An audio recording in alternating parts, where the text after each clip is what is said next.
And good afternoon, everyone. TJ Alls, I-45 now in Galveston now with another edition of Healthcare Unmasked presented by UTMB Health.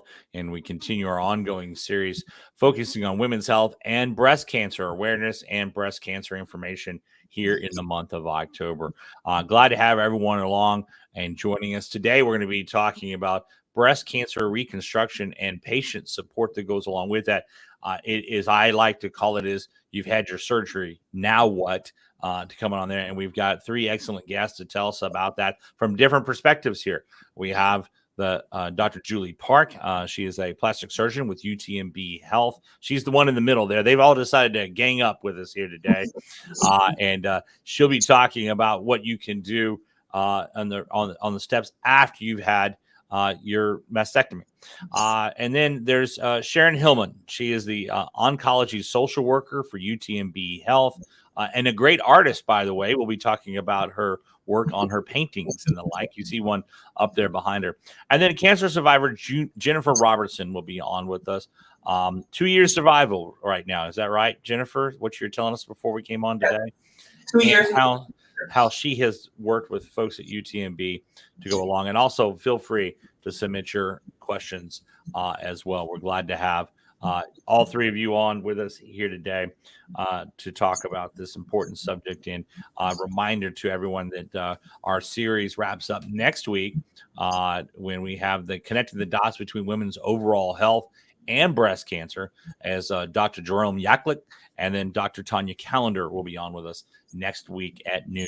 That's next Wednesday at noon for that show. Dr. Park, let me start with you here. You have you probably in a role outside of an oncologist whose job it is to beat back that cancer. You have that role of getting women to the next step. And you had something you said of a kind of a theme. This is no longer your grandmother's mastectomy. Can you talk about what you mean by that and how things have changed now? Because I know, having gone through this with my grandmother herself and then talking to other folks afterwards, that one of the biggest holdups of having a mastectomy or having surgery is they're worried they're going to come out looking as if they've been through a meat grinder or butchered. I mean, that's the terms I've heard these people say to me, and I'm sure you've heard those same concerns. If Dr. Park, if you can talk about how things have changed now for after the surgery. Sure. So that's a great question. And I think one of the things you've seen in your program so far is that breast cancer care has really developed to be a multidisciplinary care. So the surgeon and the oncologist and the mammographer, the pathologist, we all get together as a team to talk about all our patients and their specific care. So it's tailored to that patient. Breast reconstruction, as I sit there as a plastic surgeon, I'm not the one who's saving anybody's life. All the other doctors actually will save your life. My job is about quality of life.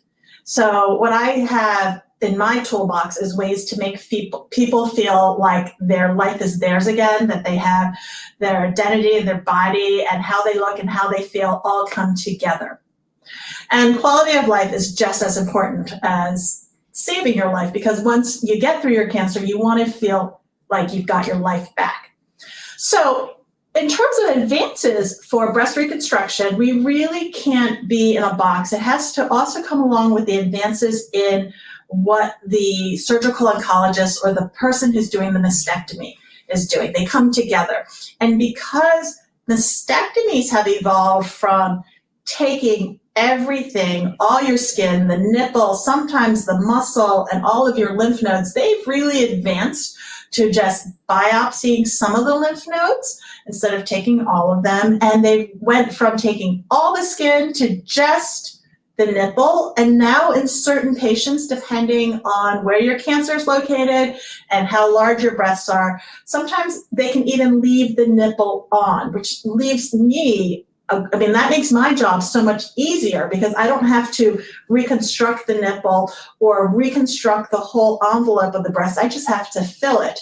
And so we have a lot of new ways of doing reconstruction, both with implants and using your own tissue. And all of that will be depending, what's best for you is going to be a combination of your personal priorities and your health. And you had a line I thought it was great too, because what a lot of folks will be looking at this saying, well, okay, I'm going to feel a little more at ease about going in for construction now because I know what's going to happen afterwards. But there are those who may have had surgery 20 years ago. Let's just say even 10 years ago, where things are not as fine-tuned, I guess is the best way of saying it now. And you said something I think was a great line. You said, reconstructive surgery has no expiration date. That is correct. Even you can come back now if you had a mastectomy 20 years ago, 30 years ago, 10 years ago, and not happy with how you look now, you can still come back and have that adjusted. There's a lot of things that happen as women just go through their lives. Our bodies change. We get older, we might gain weight, we might lose weight. Our breast continues to grow if you've only had one side taken off. And so I was explaining earlier, I had a patient that came to me 25 years after she had her mastectomy. And the way she found me was she was actually the friend and the driver of a patient of mine, and she would be the one taking her to all of her doctor's appointments. And when my first patient was finished with everything and we said, okay, I'll see you in 12 months, she said, excuse me, I have a question. Can you help me? And I had no idea throughout the entire time I was caring for her friend that she also had a mastectomy, and it was 25 years ago, and she had never received reconstruction. There's a federal law that covers reconstruction for breast cancer and anything done to the other breast to make it match. And so, for instance, if you're unhappy with your reconstruction, let's say you have scarring around your implants, all of that can be revised. A common question I do receive from patients, they hear breast cancer, breast reconstruction, implants, and they associate that with a cosmetic thing. Breast implants are cosmetic, but they also are used for reconstructive purposes, and insurance covers that. And that's actually a federal law. And so if you have an insurance that's paying for your mastectomy, that insurance has to cover your breast reconstruction. And there is no expiration date on that. Some patients are a little overwhelmed with everything they're going through with the actual cancer care, and they just want to get the cancer out of their body and sort of recover. You can always come back a year, 2 years, 25 years. You always come back later and do the reconstruction at that point. And I do also want to say that you don't have to have reconstruction. For some people, not getting reconstruction is the right choice. However, if you do go on to wear prosthesis, and let's say you have a very large breast on the other side, we can always make that breast smaller so that the prosthesis that you wear is lighter and it matches more easily. So there's a lot we can do. Maybe the biggest bit of information you provide here is maybe putting to bed a myth, not only on the insurance side of things, but that for patients who may not realize that this is not just a one day go in for your surgery, everything gets taken care of that day. This is an ongoing process here, and that it is part of the whole health, I guess would be the way you say a whole team comes together. And let me ask, Cheron, let me ask you on this before we get into kind of the more formal presentation from Dr. Park. As a social worker, you're dealing with it not only on the ends of getting patients taken care of, but that life afterwards as well. When those discussions are happening, how much after they've gotten the clinical stuff of once we do the surgery, here's your likelihood of survivability, here are your treatments, everything else. After they've gotten that information, what is the most dominant part of the conversations that you have with those patients, Cheron? So my role doesn't really start like at the end. I kind of follow a patient from the beginning. So when they come in initially as a new patient with breast cancer, then we start, having the conversation. It's a lot of it has to do with what the cancer looks like, what it's going to look like for them, what their plan of care is going to be. But then being able to answer any questions following, past that, how do I get the approval for this? How does this happen? And then that's what we work on from there. Now, with the support group, and I'll talk more about that later, but with the support group, that's where that falls into play, right? So I am not a cancer survivor, but I have a group of wonderful women who are. And so they are able to lean on each other and say, here's what you need to know. Here's what I had done. They have no problem showing, their bodies and saying, this is what it look like. So that is where that falls into play, to be able to help that patient kind of get to that point and make a decision about what they want to do about reconstruction. And the reason I asked the question is because you are at the process at the beginning. Yes. Oh, yes. And that's why I was asking in that context. I sat in a room with a friend of mine who had gone in. Her husband happened to be out of the country, asked if I'd go along. And I listening to her questions to everyone in the room was, okay, I got the part about the cancer part. That's the easy part for me, she said to me. And to them, I should say. She says, I want to know afterwards what's going to happen. And that's what I was asking you, is how much does that come up in the early part of the process? Because I think that weighs on patients, does it not? It does, but you know what? Most of them, to be honest with you, because of COVID, because of everything else, I think the here and now, like, that's all they can think about. I can't think about the rest later. I'll get to that point when I can. Let me just figure out how to process this new normal for myself and figure out what I'm going to do. How am I going to go home and tell my family? How am I going to, how is this going to affect my job? How is this going to affect this? Right. So I think in the moment, that is what they're thinking about. I don't have a lot of reconstruction questions at the beginning. That usually comes much later, but that's usually where they start. Right. In fact, you bring up the part, I don't have time for this. I have this going on. We had Dr. Armstrong on with us, a breast cancer survivor, a couple of weeks ago. That was the thing she brought up when her doctor told her she had breast cancer. Her response was, I don't have time for this. I have kids to raise. I have a practice to run, all of that. And I'm sure that is the first thing that comes out from a lot of folks' mouths. And Dr. Park, going back to you on the insurance coverage of things, you brought up about the fact that, hey, this is part of the process now of how to have the reconstruction done. Is a federal law. When did that law take effect? Because there's so many folks that think, oh no, they won't cover that. Sure. But when did that law take effect? I hope you have a fact checker with you. I believe it was 1994. It's the Women's Cancer Health Women's Cancer and Health Rights Act. Does that sound right to you? Right. Passed in March of 1994. I already had my fact checks there. I just want to give you a chance to remember anything from that. I think here's something that's been around since the 90s, and a lot of people do not realize that that's the option. Yeah. So actually in 2015, our National Society for Plastic Surgeons worked with the government, and we have a bill actually saying about breast cancer reconstruction awareness, basically saying that every woman who is getting a mastectomy has the right to hear about her reconstructive options. One of the benefits of being getting your care at a center that is multidisciplinary is that you don't have to go out to find a plastic surgeon. I know that there are many areas out there where there's sort of just one surgeon, and then you have to separately go see the plastic surgeon. I've had one friend of mine personally, when she went through breast cancer,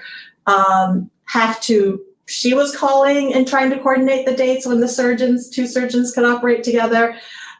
That's just a lot of burden on the patient. And I know that can be a reality in certain areas of the country.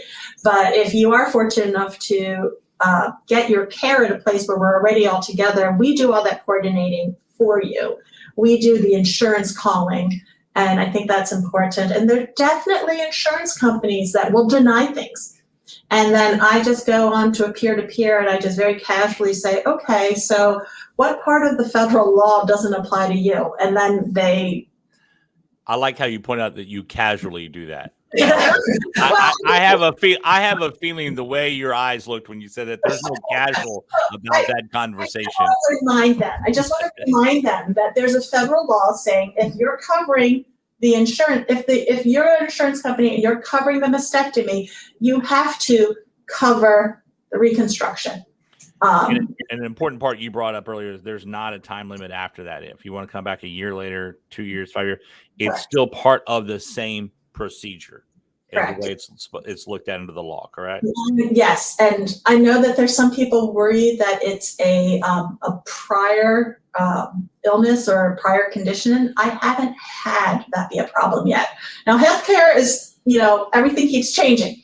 Right. But up to this point and everything I've been in practice with, usually, especially for breast cancer, every once in a while I'll have a reconstruction due to something else, like a very bad burn or something like that. But breast cancer, I mean, it's unfortunate that a woman will have to be diagnosed with it. But if you are, it's a little bit of like a get out of jail free card. You know, it's like, I know that I can get you covered with your insurance. I wonder too, when we talked about changes that have happened, Dr. Park, one of those is that kind of team concept. When you have a center coming at it, because you bring up a point. I know we went through this with my grandmother. This is going to be in the 90s, that in which, you know, we had to call the oncologist, then her general practitioner, then we had to call the plastic surgeon, then we had to call the x-ray technician. It was the family taking on that burden during that time, or she was trying to take on that burden at that time. Things would get missed. You know, there was no checklist to go by. We had to create our own. And Cheron, I'm sure you're a big part of this now, that effort too, of how much those leaps and bounds make a difference, not only in the getting the patient the right care, but also getting the patient being able to be calmer and focus on what they need to focus on with their health. Yeah, I completely agree. And that's one of the things that I think has evolved in the right direction. And many of the centers have nurse navigators to do exactly what you described, to take that burden away from the patient. I mean, half the time, it's like a crash course of biology when you've been given a diagnosis of breast cancer. There's so much new terminology that you're learning. You're like the ER, HER2, what? All these letters and what does it mean? And all these different, you know, do I need chemotherapy? Do I need it before? Do I need it after? I mean, there's so many new advances. That's enough, I think, for any one person to have to work through.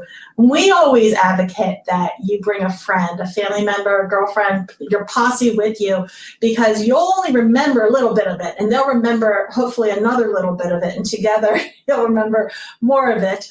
But then the onus of making phone calls and scheduling, you know, we like to take that away. So here's an easy example. So when everything is done, and my patients are finished their reconstruction, I like to still follow everybody yearly because, as we said, women's bodies, they change over time, and women often don't take the time out to make a doctor's appointment for themselves. So say 5 years go by and you've gained some weight, your breasts are no longer balanced. You don't have to live that way. If you have a set appointment to see your doctor, we can discuss it, but if you have the burden on yourself to make that appointment, maybe it kind of gets pushed off because there's life occurs. So a great example of making it easy is, so when I'm working with one of my breast surgeons, they also will follow you. Ideally, you get a mammogram and you see a breast surgeon and they clear you. And so I always say, make sure that when you see me, it's on the same day. So there's certain days of the week that I overlap with the breast surgeons, or we try to do that. And so maybe a patient already has a schedule to see one of our breast doctors, and then my staff on our side will change it. So it's the day that we both can see patients together, and they'll change the mammogram to also be on that same day. So the patient doesn't have to do any of that. They just know in 12 months, they're going to have their breast morning where they come in, get their mammogram, see me, see their surgeon, and then they hopefully can put it out of their mind again for another year. With that, Dr. Park, let's go ahead and get into BRAW Day and that's actually an acronym. At first, when you sent it over to me, I said, "Oh, okay, that's a nice name," and then I realized, "Oh, Breast Reconstruction Awareness Day, BRAW Day. How appropriate for that here." And also to our viewers, we know a couple of you have already had questions. We're going to get to those here in a little bit. So, Dr. Park, I'm going to bring up the presentation you sent over to me. On what's, as I said, referred to as BRAW Day here. Let me get our screen all set and make sure we're ready to go. So I do want to say thank you to all my patients who, you know, share their results basically to help educate other people. And all the patients in it. So on this first slide, explain to us what we're looking at here. This is a young woman who has what's called a DCIS, which is a type of ductal cancer that hasn't invaded. So they call it in situ. It hasn't spread. And she has a small cancer on her right breast, but she has had many, many, many people in her family, her aunts and mothers, grandmothers. They've had breast cancer. And so as soon as she got a diagnosis, it sort of, for her, triggered everything and said, okay, I don't want to be like my grandmother who ended up needing radiation and all that. And she opted for both her breasts to be removed. But as you can see, she doesn't have very large breasts and her nipples are in a good position. So we were able to do the nipple sparing mastectomy, and that is done. That's all kudos to my breast surgeon, because that's a difficult job for them. They leave it very easy for me. And what I ended up doing was reconstructing her directly with an implant. We didn't have to use a tissue expander or anything like that to stretch out the skin because none of the skin was taken.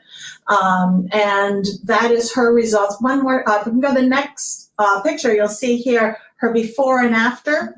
And we're hiding her mastectomy scars in the under part of her breast, the part that your, like, say, bra wire would sit on. And my goal, if I can, is to make it seem for the patient that maybe they just had a little breast surgery for themselves, or make it look like they've had nothing. So that's sort of what I always aim for and strive for my patients, is to make them feel better about their bodies if possible. I always say, if it wasn't for this cancer, would you ever have wanted anything done to your breasts? Would you want them bigger or smaller or lifted? Because the silver lining in breast cancer is that I'm here to reconstruct your breasts, and I can reconstruct what you have, or I can reconstruct what you've always wanted to have. Right. Within reason, and Right. insurance covers it. And so I said, that's your little silver lining, something to look forward to. This patient is an example of somebody who required radiation and all of her skin removed due to the type of cancer she had. It was more advanced, and it was in her lymph nodes. And so she had to get her treatment first. And if I know it ahead of time that someone's going to need radiation, radiation can cause skin to thicken and scar. And so I don't want that happening to the reconstruction. And so she did live for a while, asymmetric, but she knew what she could look forward to, which is reconstructing her using her own tissue. And it's actually that lower belly tissue underneath the belly button down, what gets thrown away in a tummy tuck. I use that, harvested specifically to keep some blood vessels attached to it. I operate through some stomach muscles, but I try not to remove any of them. And then I actually use a microscope and sew those vessels together in the chest to make a new breast. And so the next slide, what you'll see is what she looks like after just one surgery. So this is not like the first surgery where it was just sort of mastectomy, reconstruction together, you're done.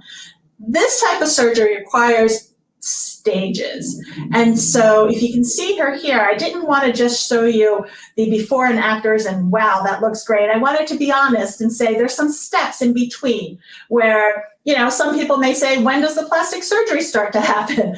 So right. She does have to live for about 12 weeks. The tissue has been transferred. It's healthy. It's living in its new position. And now you'll see on the next slide, I revised her. And I was able to lift her other breast for symmetry, cone and shape her reconstructed breast, tailor out the abdomen. I can usually bring in something called fat grafting, which is taking bits of fat from areas of your body and helping smooth out and add to your reconstruction. But the nice thing about that, it's basically liposuction. So it allows me to further tailor out the body to help make and frame what the breast looks like. And so I believe on the next slide, we'll see what she looks like when she's done. She now has her nipple made, and then we tattoo it. And this is what happens when we have to reconstruct everything, as opposed to the first patient where everything was left behind and all I had to do was fill it. This is an example of a patient where nothing was left behind, and I wanted to show how much we can actually reconstruct. And so I think on the next slide, we just show the before and after, that she feels wonderful about her body. She loves it. She goes out, she wears bathing suits, and she feels good about herself. And that's important. We can't underestimate the important part. You've beaten cancer back. If the surgery has been successful, well, why not make sure not only have you beaten it back, but you're also not going to be out and you're living your daily life with always those concerns on your mind of how do I look and the like. But let me ask, because you said you wanted to show the phases, and I'm so glad you did so here. From the picture we're seeing on the left to what we're seeing on the right, how much time is that? So let me think. I did 3 surgeries on her, so it's about 9 months. Okay. The big surgery is the first one. That's the longest recovery, and you'll stay in the hospital for that. On all the subsequent surgeries, they get smaller and smaller. They're outpatient surgeries, and the recovery is faster. And again, getting back to our question from before, if your insurance covering the first part of this, it's covering this as well, correct? That is correct, down to the nipple tattoo. And the other thing I try to do, if you're lucky enough to get your cancer care in the earlier parts of the year, I try to keep it all in the same deductible. That's a big thing that a lot of people hey, that's a fair point. Just so you know, know when your deductible kicks in again, because for some people it's January, some people it's whenever they started the job. It is a journey, and so we do what we can to try to keep it in the same deductible, but we can't always. Yeah, that's an important part of it too. Yes. What I wanted to show with this patient is a little bit of a combination. So the first patient that you saw was implant-based reconstruction, but also reconstruction on the same day of her mastectomy. And the second patient you saw was using your own tissue for your reconstruction, but also on a day separate from your mastectomy. And this patient combines it with an operation where her breasts were removed. We were able to spare the nipples again because they're in good position for her reconstruction. And I used her abdomen for reconstruction. And so you'll see that we can combine those surgeries too.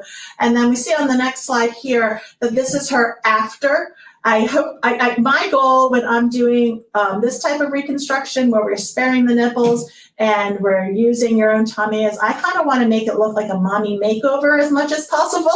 I call it microsurgical mommy makeover. And you'll see what she looks like from her before and after following this one. I'm sorry, I hit the wrong switch. Here we go. No problem. It went away. Let me bring it back up here again. No problem. I hit the wrong switch and it took away everything when we were going here. So let's try it one more time. There we go. So, and then one more shot, I believe. Give me a second here. We're going to do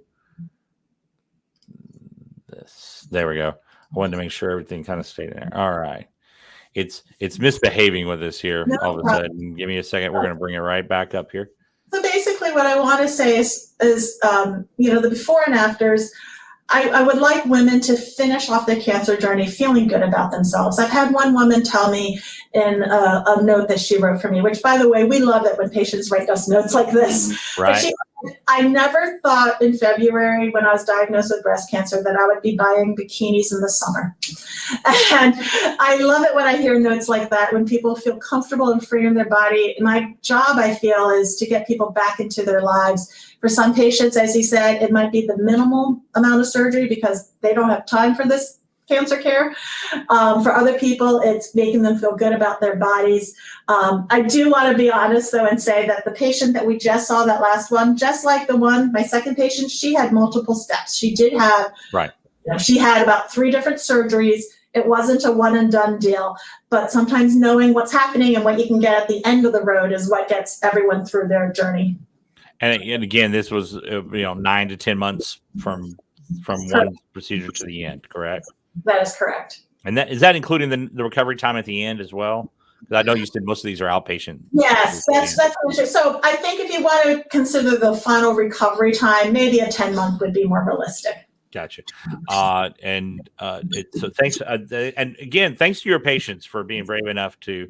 This had to be a tough part for them too. I mean, to say, "Oh, I want to." Dr. Park gives a phone call. Really, and I want to thank them for being a part of that because I think that was important, giving good information out there. Dr. Park, before we go on to talk to the others that are on the show here today. I something had come up. We talked about insurance a lot. Rosie Long Hair had this question. What about women without insurance? Obviously, and when we talk about that, that's going to fall under different auspices where you're at, either Medicaid, Medicare. The same rules apply in those that do apply in private insurance as well? That is correct. So it's actually the law was made for Medicare. Basically, it was made for government insurance, and the rest of the privates had to follow it. Basically, there are government insurances that are available for women with breast cancer. So if you don't have breast cancer, we can get you into that. Cheron is more knowledgeable on that. It depends on where you live, which one that we get you into. The bind occurs when you have to be a citizen to get it. And that's where you get into problems. If you're undocumented, unfortunately, then Cheron has her work cut out for her. and we'll stay away from that subject for now. But Cheron, that's why I wanted to ask that question to lead into this, because now we're getting into your wheelhouse of making sure, all right, we've got this. Now what's next? Who's paying for it? How's it getting paid for? And let's start with that first phase of where you get involved. And then we're going to talk about right after that, the group work that you do. That's so important and we'll share some stories on that here in a little bit. But can you just talk, Cheron, about, those early stages? Because there's a lot of questions that come flying. I'm sure I'm not so sure you can get thrown a curveball nowadays, but maybe every once in a while. You've probably heard it all at this point, correct? I have. So, as an institution in the Gulf Coast here and the Southeast, we see patients from all over the state of Texas. I was so surprised when I first started working here. We get patients from the Valley, from Huntsville, from Dallas, everywhere. And so some are insured, some are not. But I do get involved at the very beginning, especially when they're uninsured and they're calling and they're panicking. They're very upset. Somebody found a mass and they didn't do a biopsy and I don't know what to do. So I try to link them up, especially if they're uninsured at the time, to one of our RMCHP clinics in Galveston. And we're able to get them a full workup, a biopsy and everything that they need before they're able to be seen by our medical oncologists and before radiation and et cetera. So if once we get that definitive diagnosis of breast cancer, then we can work on getting them, as Dr. Park was talking about, the Medicaid for breast, and it is for breast and cervical cancer. And so if you have, I try to convince patients to stay in one place. So I'm like, if you come to UTMB, everything's in one place. That way, everything is documented in your chart. All they have to do is just pull everything in. Then they send the application in for you. And then usually within a couple of weeks, we can get an approval. Lizzie Hernandez actually works in our Medicaid office on campus. And so she is my go-to anytime, I need to find out if someone has been approved or not, and I haven't heard back. Once that patient is approved, medication is covered, I think up to 3 prescriptions a month, and then everything is covered as long as they're receiving active treatment. And Medicaid has, changed their guidelines in the last 3 years and said, a patient has to be an active treatment, which is considered to be, I think HER2 is one of the diagnoses, and plus triple negative. And then they have to be doing radiation, chemo, or on some sort of hormonal therapy.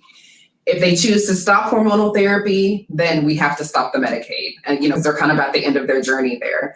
So a lot of women, they stay on it for the 5 years or 8 years or however long they're allowed to stay on it. So when I do get them at the beginning, that is kind of the process that we go through to be able to get those things done. Biopsies are very expensive, and it is really, I don't encourage patients to do that out of pocket. Cancer care is expensive anyway, so that's why it's like, let's try to figure out the best course of action for you and your family. What is your income? Let's work on that. I know it's going to be time consuming, but in the end, you don't want to be making the decision about your health and a place to stay. That's not something you want to have to worry about during a cancer journey. And then what's that next step after that? Because now they've got to go through surgery. They've got to go through the next step processes. And then you head up the organization of the support groups. Talk about that, because maybe nothing is as important as having someone else in the room with you who's been through what you've been through. Absolutely. To share their experiences, even if it's I don't want to use this term as a light in a light way at all. I mentioned my friend who had gone in with when her husband was out of the country, and she went on to a support group, and she called it her coupon cutters, because she said it was kind of like that, where everyone says, oh, if you go here, you save more money by doing that. It was the same thing. Like, oh, this place has the best wigs. This place has the best bras. They have the best clothes that fit you better. It was that same kind of exchange. And that's what she called it. This is my cancer coupon cutters group. And I said, oh, okay. And I chuckled at it until I went to one of those. But those support groups are just super, super important in the overall process, are they not? They are crucial for me. I've really learned so much from them, but I've also, and I try to, they learn so much from each other. So I try to get patients when they first come to the clinic, to surgical oncology, they get this bag. Oh, I'm sorry, over there. I'm reversed. But they get that bag over there, and it's got a lot of goodies in it. As a first-time patient, they'll receive that bag, and it has information about cancer, breast cancer. It has like the terms like Dr. Park was talking about earlier. I don't know what this means. We don't like patients to use Dr. Google. That is not an informative piece of information to use. Good point. When you are diagnosed with cancer, it will scare you. So we provide that information. Plus, I put in there about our support group, and it was based. Reconstruction of a Survivor is the one who came up with the group and just kind of partnered with UTMB, and so it is curriculum based. But because of COVID, I've just allowed them to vent. Some ladies have, not been able to ring the bell. They have stopped treatment, haven't been able to have anybody come with them when they're getting chemo. And they're not able to close the chapter and move on to the next one because it's not finished. And so this group, we've done it on Zoom. We've tried it a couple times until the numbers started spiking again in person, but we're going to do it. We're going to try it again next month to go ahead and start meeting in person again, because I realize how much the women need to see each other, how much they need to hug each other, how much they need to cry with each other. And it's very difficult to do that across a camera. So I try to get patients to come at the very beginning. You're struggling. This is going to be very hard for you. This is your new normal, but let's get you with a group of women who know more about this than I do, who you can bounce ideas off of, who you can ask 5,000 questions to, and they do not care that you ask the same questions over and over and over again. If you need someone to go down and hold your hand while you're receiving chemo and Galveston or next door, then yes, they will be there for you. This group has been amazing, and they have supported each other with so much love and no judgment. There's nothing like having friends and family tell you, oh my gosh, I am so sorry you have breast cancer. What can I do for you? Or I know how you feel, or I'll be there for you. And then none of those things happen, right? So the one thing that these ladies have is each other. So, we have a WhatsApp that we, kind of communicate on, and somebody says, oh my gosh, the neuropathy in my feet today is horrible. The women just start popping off suggestions about what they can do. Oh my gosh, I've got the worst radiation burn. Like, I don't know what to do about this. Hey, there's some cream you can go get from Costco, and this is how much it is. Hey, I might have some extra. You can just go ahead and use this until you're able to go. So this is the whole journey. This is the entire journey. This is not just at the beginning. It's not just when you're starting chemo. It's not just when you're starting radiation and so forth. It is throughout the entire process. And again, the entire process, which is the big term here to make sure folks are reminded of. But I should point out in the support group, it doesn't stop. How long do folks stay in the support group? Is it a long term? Do you find most stay a couple of months, or is it encouraged they stay as long as you like? Stay as long as you like. I've been doing this. I've been the oncology social worker for 4 years here. And there's a couple of women that I've had the entire 4 years. And like Jennifer has been coming for 2. I mean, she came at the very beginning. She's still coming.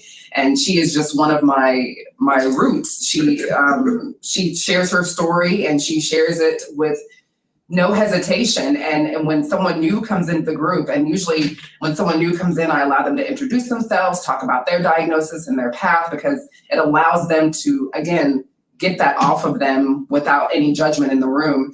And Jennifer's the first one to pipe up and say, hey, it's going to be like this, this, and this. She's very real with the patients. And they need to hear that. They need to hear it's going to be hard and it's going to suck, but it's going to get better at some point, and you're just going to have to take your highs with your lows. So, but most of them, some come and go every month, but for the most part, it's been pretty steady. Since COVID, we've had a pretty nice group, on Zoom. And in fact, joining us now, and she's been sitting there so quiet, so patient, ready to get her story out. Jennifer Robertson, she's a cancer survivor, joining us today. And congratulations, 2 years now for you, right, Jennifer? Yes, 2 years in September. Tell us your story. Oh, so I was diagnosed July of 2019. After I had a lump, and I got it checked. I got an ultrasound because I couldn't get it checked at a mammogram at first because I was pregnant. So when I did the 6-month follow-up, they suggested a biopsy. And then 6 days later, I got the call that I had breast cancer. And so I wanted to move very quickly. They gave me an appointment for the week after. And I said, well, what do you have tomorrow? So I went down to Galveston the next day, and I scheduled my lumpectomy because Dr. Park was not available yet. And then they did not get clean margins. So I went back and got a mastectomy with Dr. Chow, and Dr. Park did my reconstruction. I did 4 rounds of chemo, 6 weeks of radiation. I've been doing an injection every month for the last 2 years. I do my last one on Friday. And and I couldn't have gotten this Friday. Yes, this Friday I do my last injection.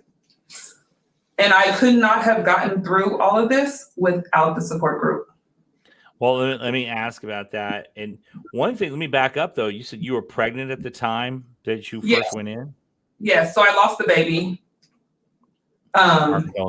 Yeah.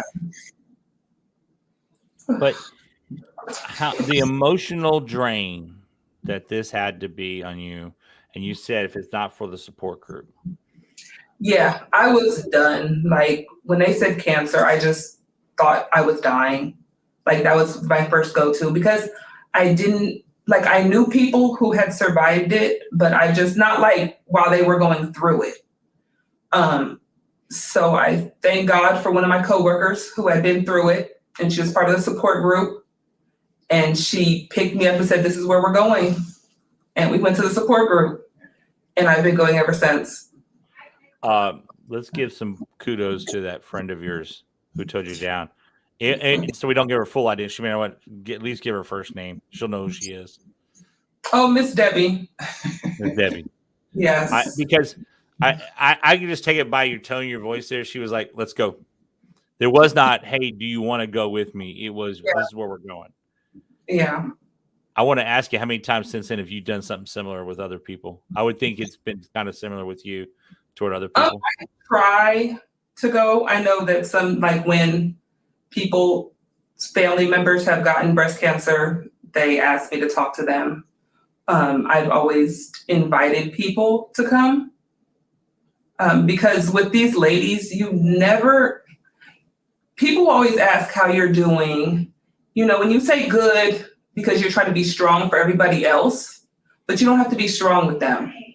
Like you could say like, today sucked, radiation, I'm exhausted, and they get it and they have ways to help you get through it.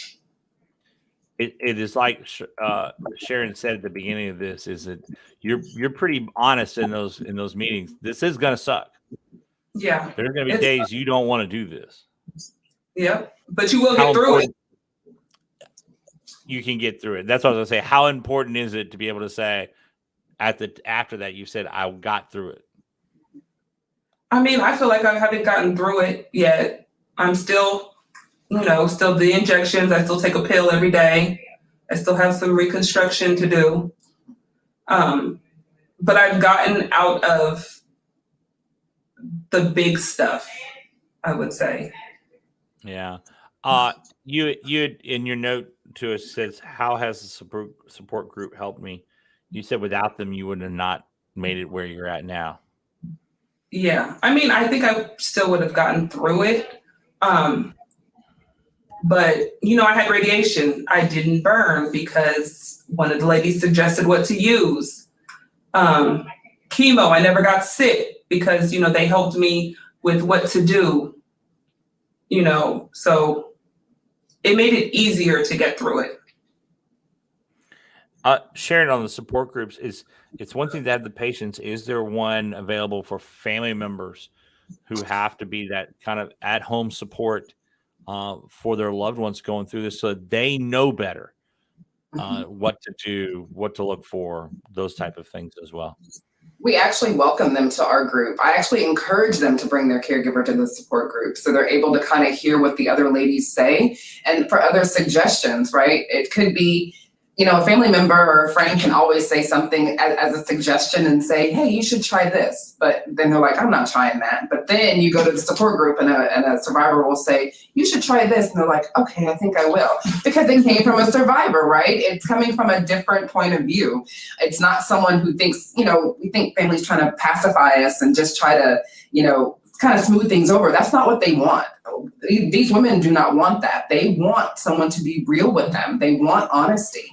And so if a caregiver is able to come to the support group, we welcome them to do that. And then that way, maybe they're able to bounce ideas off of each other if there's more than one caregiver, or even have the survivors talk to the caregiver and say, don't do that, but try to do this instead. And maybe that will work, and see if the family member is open to that.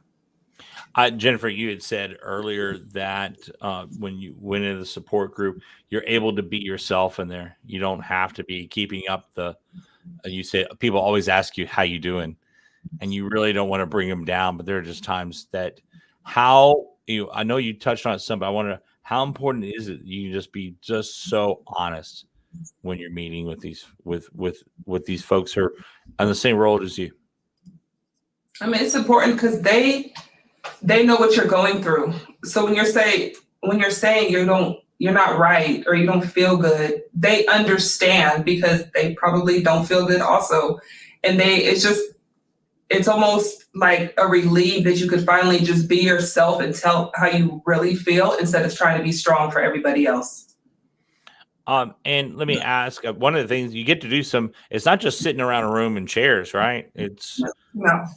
Or even on a Zoom call or stuff. Y'all actually go out and do some activities together. Is that right? Well, this was actually the first time we've done this. So usually what we do during October, because it is Breast Cancer Awareness Month, we usually have a party. So I'll usually have food brought in and we just kind of relax and we'll do like a breast cancer bingo. And so this year I was like, you know what, we haven't seen each other in months. We need to do something else. Like that conference room, no more. So we decided, I said, what do you guys think about painting with a twist? And they're like, oh, they had got a good response from it. So we did. We went last night and yeah, let's get your artwork. Let's show this off. I've been talking about your artwork since. Yes. So we went last night. This is actually mine. I brought in today so you guys could see it. But we had about 11 women there last night, including Jennifer, and they had a great time. They painted, they socialized, they hugged, they were able to be themselves. They, yes, I don't feel good today, but I'm here, I'm doing this. So we might make this a yearly tradition to do this, or maybe every couple of months. We'll see how it goes. But it was good to see them in that arena and to allow them to be themselves without a screen in the way. So we could have sat there and talked all night, actually. So, but we did not. Well, why didn't y'all? No, you had to be up early for this. Jennifer, where's your painting? It's at home. I'm gonna hang it on the wall. You're gonna hang it on the wall. I thought we'd have a little art contest between the two of y'all here. Mine is definitely better though. Yes, it is. I didn't really. I was just kind of doing this around, going, "Hey, how you doing? Y'all doing okay?" I wanted a little smack talk going on over here on the painting.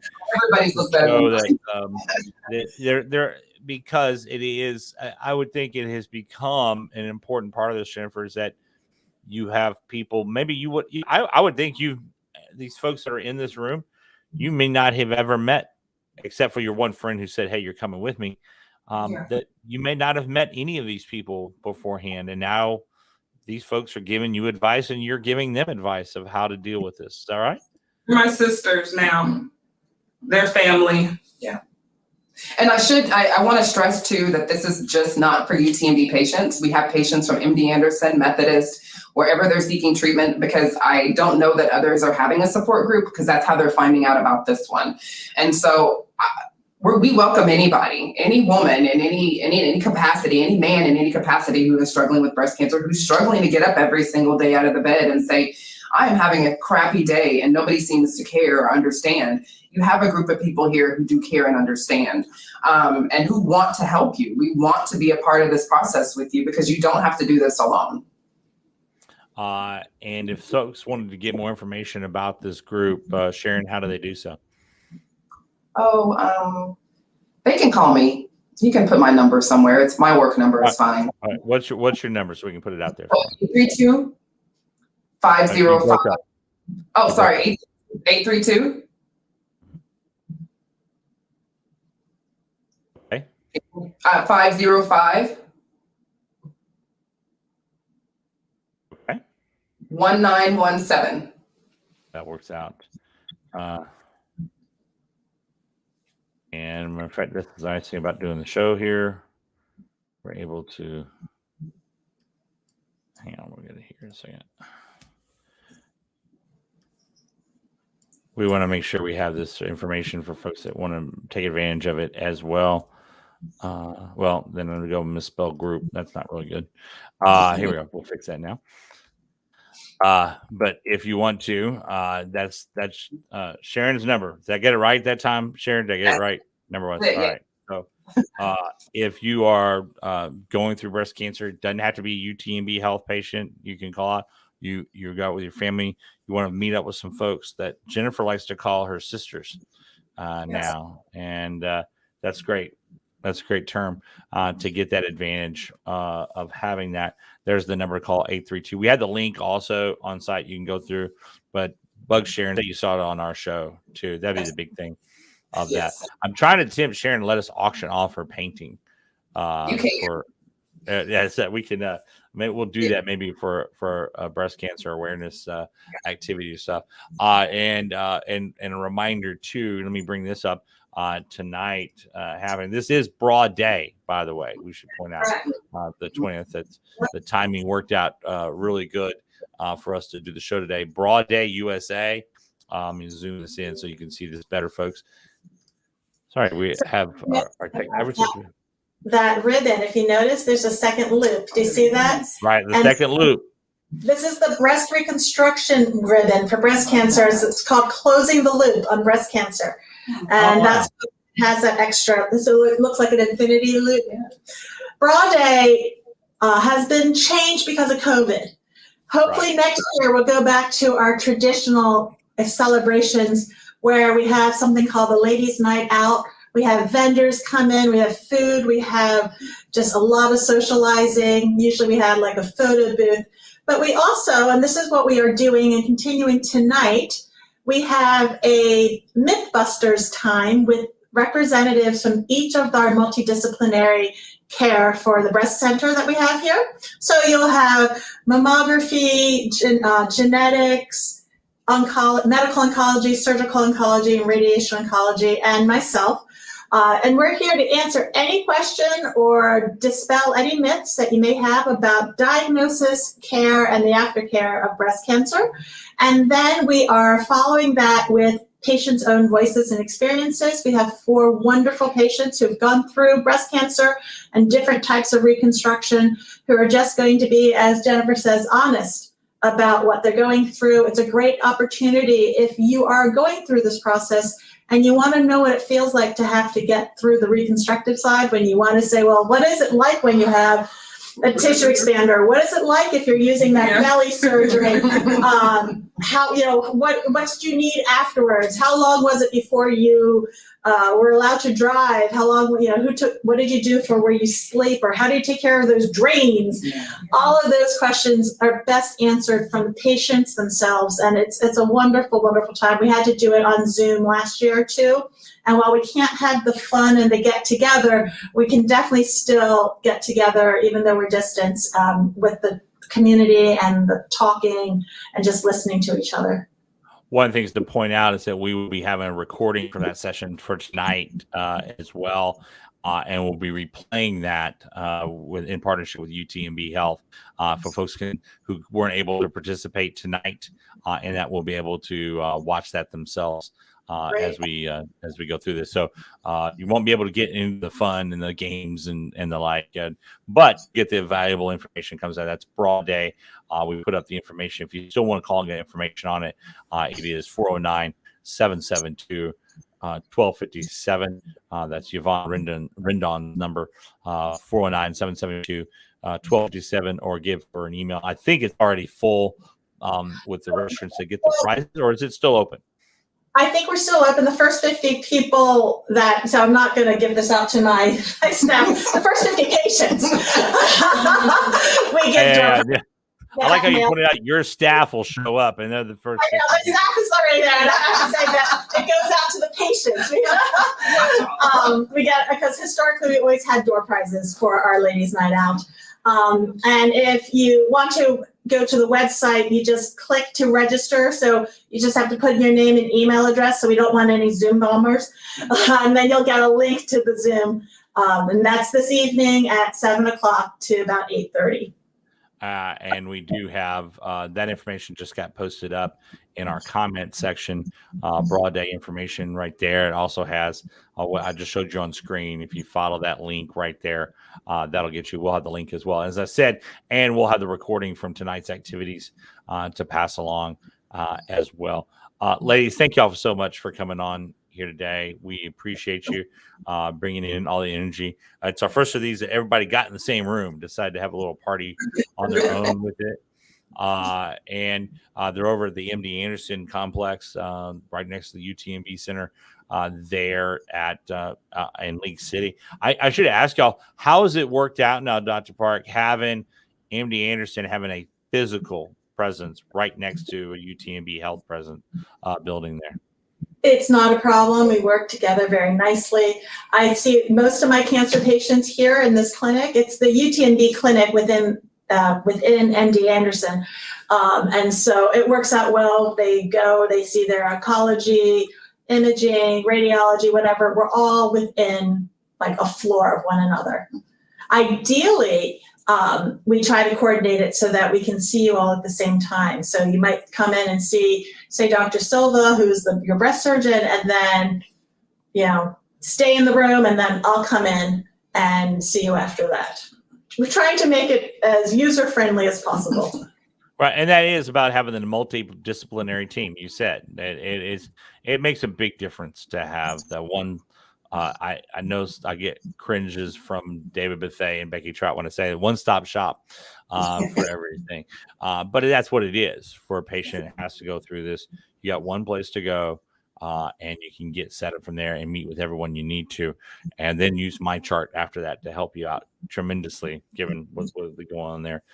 Thank you all so much for being on. Dr. Julie Park, UTMB Health plastic surgeon, Cheron Hillmon, the oncology. I said Cheron, didn't I? Instead of Sharon. Again. I've been trying to give you a fancy name the entire time. Cheron Hillmon, the oncology social worker for UTMB Health, and cancer survivor Jennifer Robertson. Thank you, ladies, for all being on with us.